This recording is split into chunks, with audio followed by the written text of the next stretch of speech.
you why. Right, I'll tell you why. The country is going to the dogs. Yes. The Prime Minister, Sturgeon, was hours away from the dole queue the other day. And now it's like Richter's grins, everything's fine, carry on as before, we're the best people to lead the country, tit for tat, bickering nonsense at PMQs. I can't stand PMQs. I tell you this every week. You send me a ranting text every PMQ. Braying, bickering, navel-gazing, Westminster nonsense. While real people are worried about the cost of their food, the cost of their petrol. Why can't we get the Prime Minister we want? And you're about to convince me why I should care about today's lead story when actually most people just want a general election. This guy, Matthew Doyle, now, he was the former Director of Communications in the Labour Party, then for 8 months in the government. Before he became back into the Labour Party under Keir Starmer, he campaigned with a man called Sean Martin in May 2017. The following November, he pled guilty to having indecent images of children in November of that year. We are told by the PM that this was not disclosed to him when he didn't give a full account of his actions, we're told by the PM. This matters because he is now given a job for life in the House of Lords. He can claim hundreds of pounds a day of taxpayers' money to talk about things in the House of Lords. Is he appropriate to be there? And the reason why it matters is the Sunday Times newspaper raised concerns about this just after Christmas, and despite all that, and Number 10 say he was thoroughly investigated, he still became a peer and is now sitting in the House of Lords, but as an independent peer, because yesterday he lost his whip. It's a story because it shows a lack of curiosity by the Prime Minister. We saw the same thing with Peter Mandelson. Now, you talk about Peter Mandelson on your show a lot. That's the same kind of point. On its own, I don't think Matthew Doyle's story would cut through in the same way, but because it's a similar idea that there were concerns raised in the press, right, the PM ignored them, the vetting wasn't done properly, and now he regrets it. And we're seeing a pattern here of a lack of curiosity, and it goes to the heart of him as a leader, Martin, and that's why it's a story. So, if I'm a bloke down Wetherspoons, I'm saying another paedophile in politics. Another paedophile sympathiser in politics. Why am I surprised? They're all the same. It's been happening forever. And I think this is... But it shouldn't happen. But it cuts to my point, is that there's just a sense that no matter how the politics in this country swings, from blue to red, this eternal metronome of mediocrity, we get the same old problems, the same old sleaze, the same old nonsense. And they keep telling us, we'll be different, we'll be the party of change. And it's always the same. Always. And they need to show that they're part of change. I should say, by the way, that Lord Doyle says that he was repeatedly assured by Morton of his innocence, and he clearly apologises for his past association with him. That's what Lord Doyle says about him and his connections to him. But yes, I mean, the point here is I think Keir Starmer has yet again been shown not to ask the questions you need to if you're in politics. We heard from Stephen Flynn, the SNP leader in Parliament. He says Starmer appears to be the most gullible former DPP in history. That hurt him. OK, we're going to shoot with your microphone. Nigel Nelson, let's get you in. Here's my point. I'll be honest now. When I was a lad, I came from a coal mining community. It was in our DNA to dislike Margaret Thatcher. It was. We were just brought up that way. There's nothing more important than keeping you and your loved ones safe online. With so many VPN options available, choosing the right one can be pretty daunting. And with their Valentine's Day sale, this video's sponsor, ExpressVPN, is making the choice easier for GB News viewers. It's the easiest way to stay safe online, protect your money, and save big for less than £2 a month. Click the link in the video's description or scan the QR code today.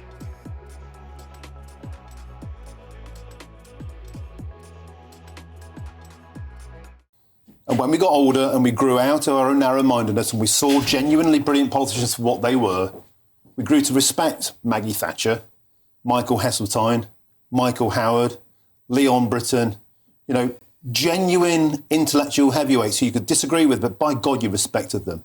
I don't see anybody in this lot that commands my respect. I think all I see is people that fall out every week and carry on the same old gravy train. I think you're right, by the way, and I'm always worried about saying it because as you get older, you kind of think that what happened when you were younger was much better than it is now.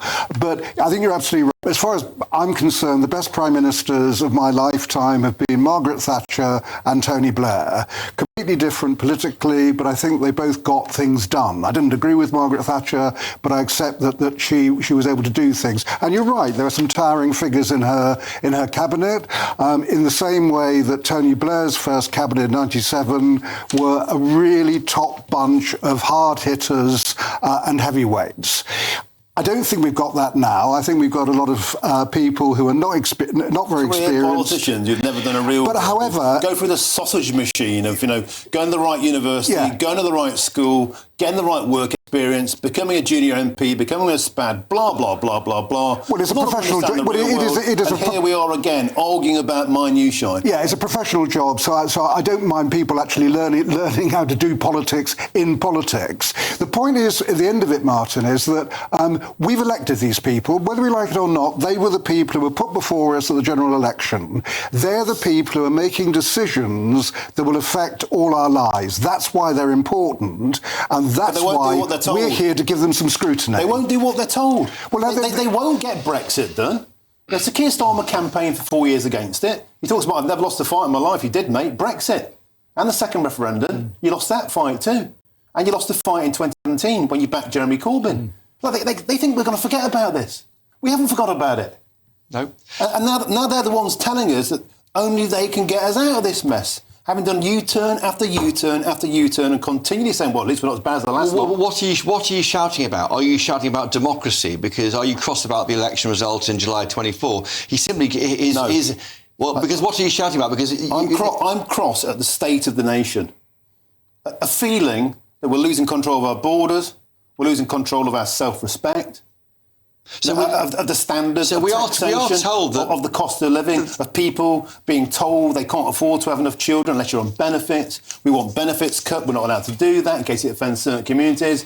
On and on we go in this whirlpool of doom. You feel let down by a Labour government that said it would try and smash the gangs, not stop the boats. They would try and... It was missed in the news cycle yesterday that Keir Starmer was already the worst Prime Minister in history for small boats arrivals. He's achieved in 18 months what it took Boris Johnson 39 months. We didn't even talk about that because we're wasting our time talking about the infighting. This government has palpably failed on practically every measurable output, and we're arguing about internal politics.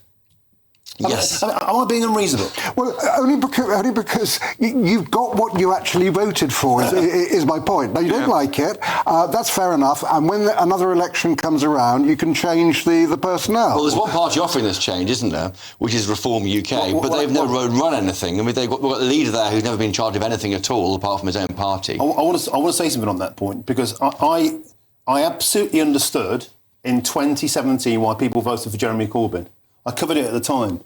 Jeremy Corbyn offered something radical, something different. Now, you can disagree with what he offered. Zach Polansky. Did you vote for them? Did I? No. But I understood why people did, particularly when he was offering free student loans to millions, including their parents and any 15-year-old coming through, offering something that was different and fresh. I understand why people liked Jeremy Corbyn, even though you don't have to agree with his politics. I understand why young people are drawn to Zach Polansky now. Everyone can say, well, he wants to legalise drugs. He wants people's breasts to be bigger through hypnosis. We know all that. But people want radical change. I think that's where we're at. Yeah, but in which case then, vote for those parties. We all have a free vote. And the only unfortunate part about our system is too many votes don't count for anything.